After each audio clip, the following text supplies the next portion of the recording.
Welcome to My First Hit. This is a segment that profiles the very best in South African music. And today we're hanging out with exactly such a person. Somebody who was quite literally born into music, became music. I mean, that's the simplest way of putting it. Of course, he's talented in the technical sense. He can play instruments. Damn, the man can sing, right? Maybe it's that apple tree thing. I don't know. But the point is, my guest today is phenomenal, and he's proven it. His name is Jesse Clegg. Good morning, bro. Hey, bro. Nice to be here. Thank you for having me. Thank you so much for squeezing me in. You could be at the airport lounge. Are you leaving today for New York? I'm leaving on Monday. Oh, on Monday. Brilliant. So I've got one last weekend in Africa. In Africa. Listen, you've had an incredible career, filled with so much, right? But it almost feels like you had a career before a career. Yeah. Right? And considering who your father is and, you know, how you grew up. So today we're going to take it back to where it all began. At least in your journey anyway. But I know at some point the journeys do intersect when you look at, you know, your upbringing and your own career. Yeah. So, of course, you've had a couple of albums coming out. We were debating with my producer, and we've got Use Me as your first hit. Nah, right? man, I was around before that, bruh. Now, this is the interesting thing, because this was, I think, from your third album, if I'm not mistaken. Use Me was my third album, yeah. Yeah, that was your third album. So in my mind, I'm thinking, where should we have taken it? Because, yes, we've got Use Me here, and that's a very popular song, no doubt. But what was it like putting out your first album, which I think was, 2011, 10? Yeah, 2010. Yeah. The first single came out beginning of 2009. Yeah. So that was really my first hit, which is a song called Today. And, you know, I was 17, 18. I wrote that whole album in my bedroom with an acoustic guitar. And I was studying, you know, I was finishing my matric, going into university. You know, I had a whole different life planned. Where did you matriculate? At Crawford, and then I went to Wits University, and I was doing a law degree. So, you know, I had a different sort of plan in mind, but I loved music. I'd grown up in the music industry. I'd seen, you know, the power of music to connect people, and the power of music to just cut through all the things that make us different and make us all feel that we can all relate to the same experience of what it is to be human. Sure. And I loved writing music. I loved writing songs. So I wrote a bunch of demos and wrote a bunch of song ideas. And then, you know, I went to a little studio and recorded them. And then all of a sudden I got signed by this label. They had heard the demos. Wow. And this label, David Gresham Records, signed me. Oh, was it David Gresham Records? Yeah. So that was your first deal? That was my first deal, yeah. Who read the paperwork? Who went through it? Well, my dad helped me a bit. I was also doing a law degree, so that helped. That's crazy. That's crazy. But I was young, man, and I didn't really know, you know, I didn't know what I was doing. I didn't know if I was going to be a musician. You know, it wasn't an obvious choice for me. So what was the obvious choice? Because you allude to the fact that you started really putting stuff together when you were a teenager. Yeah. So in that time, what was happening? Were you one of the jocks? Were you sporty? Were you more arty-farty? What was your story? I was kind of arty-farty, man. I had like long hair and it was like dyed red. I looked like a strange like clown. Did your dad give you looks every time you walked down the passage? Yeah, my dad was not. We had a little rough patch over there. I don't know. I was in a very, you know, I was kind of in my own world. I was listening to a lot of like alternative rock and like very like that. Who 90s, were you listening to? You know, like Nirvana, Smashing Pumpkins. Yeah, like yeah. I was that 90s kid, you know. Right. Let's just smash it. Yeah. And but I loved music and I loved writing, and I think when I first discovered songwriting as opposed to like jamming or like, you know, rocking out, like sitting and actually expressing yourself, using music as a language to talk about your life, that's what I fell in love with.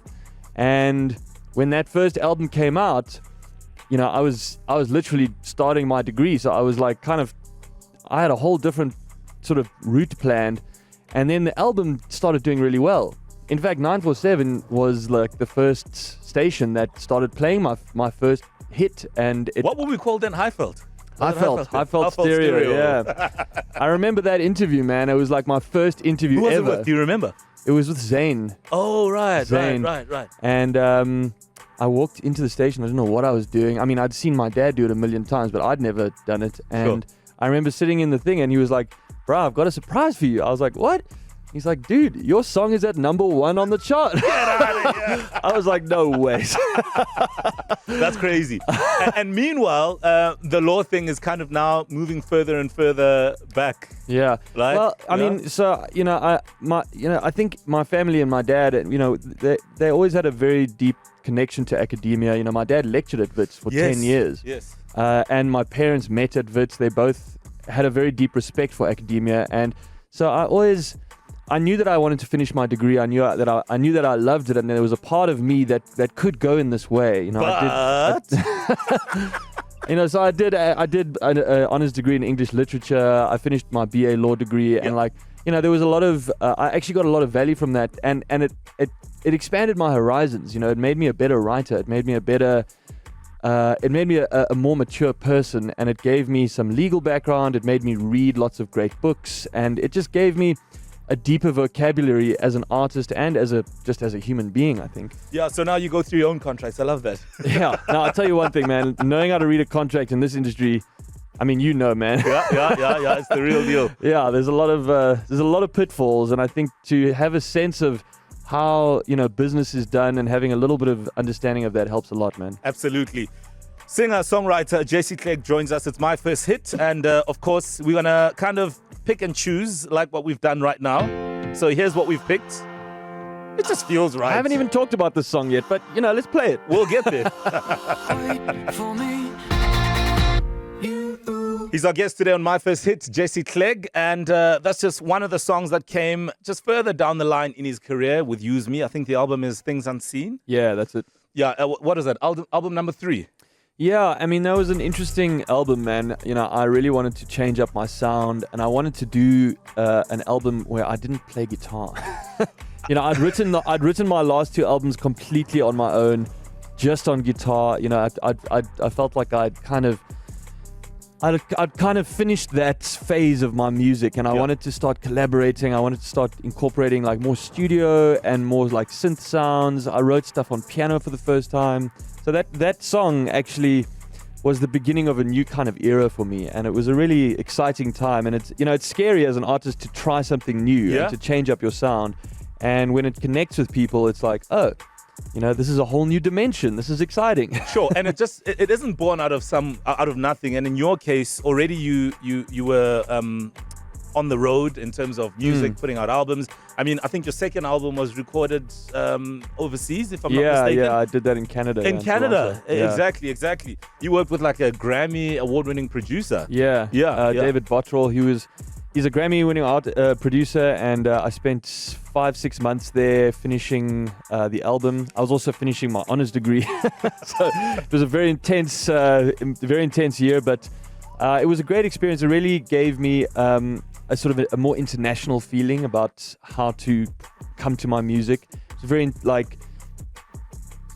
much like discussing lyrics, discussing the intention behind the songs, discussing trying to think about your music as something that you leave behind, and like something that people will resonate with, and why are we making this, and what is the ideology behind it. So I have to like ruin your thought process. Does this mean that J.C. Clegg only listens to that kind of music? No, because man. I'm listening to you, and you want music, or at least you put music with a bit of thought behind it. And there's big criticism around certain genres that it's just a song, it's seemingly no thought, a bit of a fluke, and boom. Yeah, no, listen, I think that there's a space for all kinds of music. I'm very eclectic as a listener. I mean, I listen to everything. And I think that there are songs where it's just like, this is just a feeling, and like it's just a vibe, like that. It's just the energy and the vibe of the song is just like, this captures something, even though it's not like talking about, something very deep or whatever. There's definitely a place for music that captures like just a moment, or like just an energy in the room. That's great. And you've played around in that space. Yeah. I mean, I think like I've got songs that play in that space, and I've worked with loads of like DJs and guys who are doing like sort of more dance party music. Yeah. And I love that stuff, man. And I love having that kind of genre, but then also trying to just sneak in a few little nuggets of of wisdom. You Of know, wisdom. these good guys, eh? They just want to go These around witz educating. guys. Just want to educate I'm everybody. lecturing. I'm giving you a lecture. But you know what? It's interesting because you mentioned the musical part of your journey overseas, but there's a big personal part as well. I mean, was it definitely. your first time away from South Africa for that long, between Canada and the US, when you were putting your second album together? I mean, you were 5 months. And Yeah. what was that like at a personal level, considering Yeah. the country you come from and all of that stuff? I think it was very intimidating for me, man. It was my first time being overseas in that way, like working on something and with someone that I really respected. You know, it's like, I think when you have success in your home country, you know, you get used to a sort of a kind of knowledge of who you are, and Yeah. you know, you have some cred, some street cred, I guess. Yeah. When you go overseas, you're just a small fish in a big pond. Especially when I was younger, you know, I was like, I didn't really know who I was as an artist yet. You know, now I'm working with this big time producer, so it was nerve wracking, man. And it made me realize that, like, you know, who you are and what you do, no one is going to do it. Like, you Sure. do your thing, and that is unique because it is unique to you. So it gave me a confidence, but I had to work through it. It was intimidating and kind of terrifying. And it was after a few weeks of working together, building a rapport. You know, even the most talented, successful producers and artists, you can work with those people that you love, but you may have no chemistry. You know, even if they're Right, right. insanely talented, you know, Right. chemistry is such a personal thing, and you have to make yourself vulnerable in front of those people. Sure. So you have to find that comfort level, and we found it eventually. But it was a journey for me. Yeah, and obviously some people, especially, you know, in the context of being an artist and a musician, you get that opportunity to go overseas and work and perform. Some want to stay in the US and the UK and Europe. Yeah. Was there ever a part of you when you were there, you're like, you know what, that's it, I'm staying? I mean, you know, I've done my most recent album I've done mostly in LA, and Sure. I've been going to LA for the last, you know, 2-3 years, every year, 3-4 months a year. And man, I never get that feeling that I want to leave South Africa. I get inspired by things that I get to do in, you know, overseas, and like it's fun to play in that playground. Yeah. But I have a very deep connection to my home country, man. Sure, Obviously because of my family, but Yeah. also because, you know, this is where I started. This is the music. I come out of this place, and Yeah. it's a very special place. And I think the more you travel, the more you realize that everywhere has its own problems and its own complexities. And Sure. you know, you just got to kind of pick your poison, I guess. Yeah, because a lot of people that travel will always draw comparisons and say, yeah, well, you know, the game there is totally different. Did you get that feeling like that the way they operate in terms of the music business and, you know, eventing or whatever, all aspects of the music space is at a different level to us? Yeah, definitely, man. I mean, I think, you know, America is a very big market, you know, 350 million people, very competitive. There's a lot of bands, a lot of music coming out. I mean, it's like 150,000 songs get released on Spotify every day. And who's supposed to consume that? I know. So you got to cut through that noise. Yeah. And, you know, there's the thing that I love about LA, and one of the reasons that I keep coming back there to do my album, it's not that I don't want to work in South Africa or don't want to record in South Africa. I think we have amazing producers and great studios. It's that there is an amazing culture in LA of collaboration, and there are songwriters and producers that there's like this circuit of creative people that are coming from all over the world, not only Americans. Yeah. And That all congregate there, you know, so you can go and tap into that thing, and it's just such an inspiring experience. today on My First Hit, we're hanging out with a South African great. His name is Jesse Clegg. He's a musician who writes music with great thoughts, great emotion, and it's based on a lot of stuff that he's seen, experienced, and whatever else that just comes when it flows. A couple of albums later, he's still at it. Now, before we even get into your new song, Still at it, bro. You're making me sound old now. No, you added. No, but let's think about it, Jesse. I mean, your dad is the iconic Johnny Clegg, right? And at some stage, apparently, you were already touring with him as a young boy. How old Yeah. were you?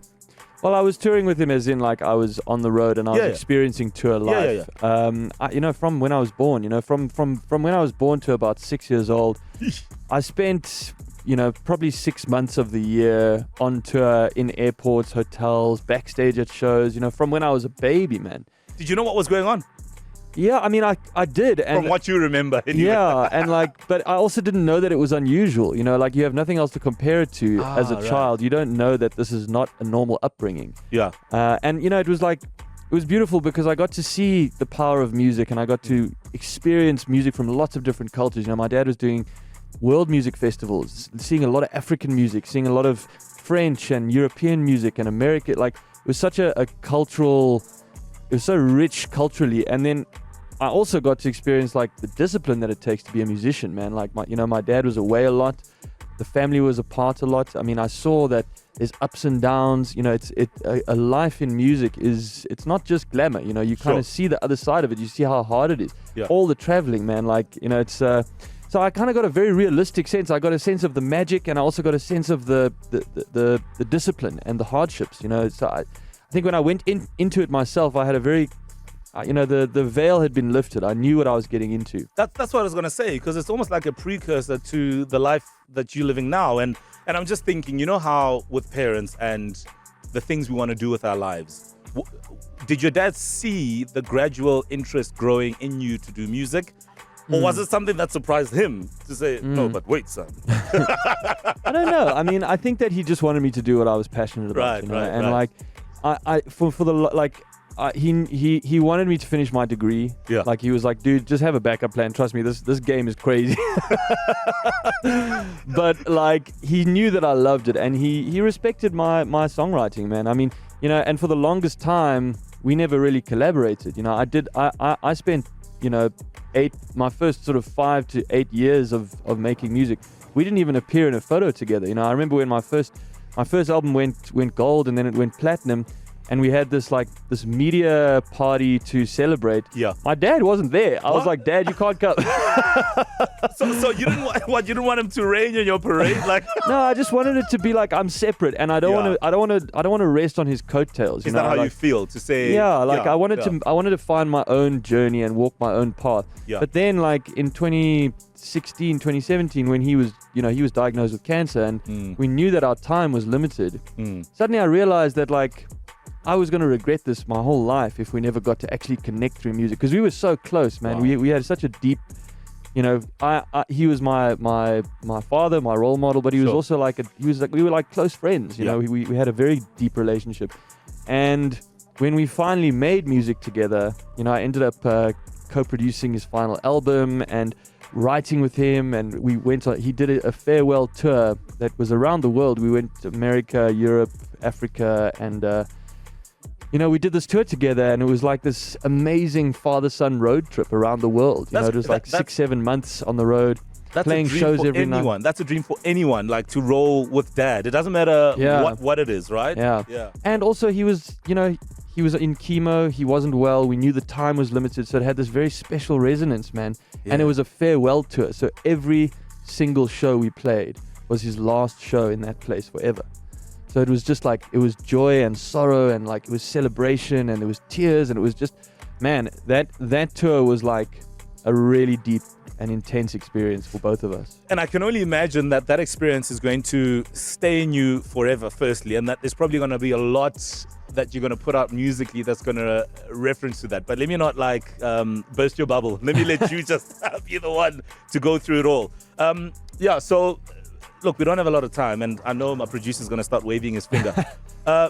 Your life has been filled with travel, but there must have been moments that really just blew you away, especially as an artist, as Jesse Clegg, traveling, and some of the people you have met. I mean, what are some of the memories that stand out for you when you look at some of the big artists that you've met in whatever setting through your travels and your work? Yeah. I mean, I've worked with lots of really incredible producers, Grammy-winning producers. In fact, my new single was produced by Tim Pagnotta, who's a Grammy-winning producer. Wow. We were just talking off air about hanging out with Black Coffee in LA. That was an amazing experience and such an eye-opener. I mean, the way that Black Coffee rolls, I have such mad respect for him, and he's in a vortex of chaos, and I don't know how he gets anything done, but it's amazing to see.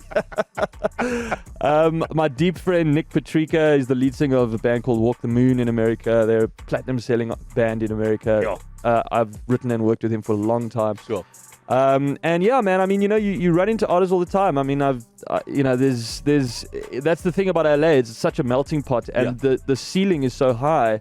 You can walk into a session with someone that, you never thought you would end up meeting. So I'm always grateful to be able to roll in those circles. And I think the key as an artist is just to stay true to who you are and stay true to what you do, no matter who you're with. I love it. Jesse, we've got Called to Hear Your Voice here. Yeah. Is there anything you want to say before I play the song? Because this is a brand new tune, or should we just dive right into it? Man, let me tell you a little bit about it, because it actually relates to what we were saying. This song is about traveling. It's about being away from home. I wrote the song in LA. I was there for a few months and I was feeling homesick, feeling a little lost at sea. And it's about that moment that we all have where you pick up the phone and you call that special person. And, it's not what you say on the phone call. It's actually the sound of their voice that brings you back to yourself. We all have that special person in our life that brings us back to ourselves. And so it's a celebration of those kinds of relationships, whether it's like a father or a brother or a friend or a partner, whatever it is. It's that special person. You pick up the phone, you hear their voice, and they make you feel connected and strong again. You've just summarized that feeling. I just called to hear your voice. Brand new music from Jesse Clegg, Called to Hear Your Voice. He's given a beautiful story in the beginning, but I'm telling you, the song just takes that story forward. And wow, beautiful. Thank you, man. So, of course, this is where we are right now. And you can actually check out his Instagram page. There's the link in his bio there for the song for you to download. You're off to New York. I am, yeah. So I just shot the music video for that song, Called to Hear Your Voice, which is going to be dropping in the next 2 weeks. And I leave for New York on Monday. I'm heading out to play some shows. I'm actually playing a show with Msaki out there in New York, which is going to be a vibe. Beautiful. And doing some studio recordings. And yeah, man, just going to be... I'm there for 2 weeks, just in and out, quick show, some studio sessions, some meetings, and then I'll be back for lots more. Lovely. Jesse, we're out of time, but when you drop more music or, all of that, please let us know. Yeah. Well, the music video for Call to Hear Your Voice is dropping real soon, so I'm going to post that on all my pages, so guys can check it out. All right. Thank you so much, man. You've been brilliant. I love the way you tell stories. Thank you, brother. And may you continue to do so through your music and many other things. All the best, Jesse. Thank you, man. Appreciate you. Mo Flava on 947.